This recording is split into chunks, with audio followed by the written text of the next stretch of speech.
আজকে কথা বলবো জিহ্বার পাশে সাদা দাগ পড়ার আরেকটি প্রকারভেদ নিয়ে।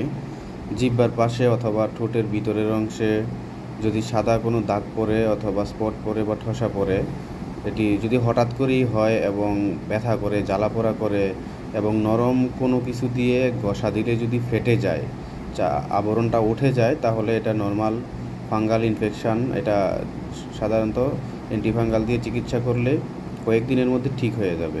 যদি এটি ঠিক না হয় বা ঘষা দিলে যদি না ওঠে এবং 1-2 মাস ধরে থাকে এবং কোনো ব্যথা বা জ্বালাপোড়া না থাকে, তাহলে এটি হলো লিউকোপ্লাকিয়া। আর লিউকোপ্লাকিয়া হলো সাদা শক্ত আবরণ।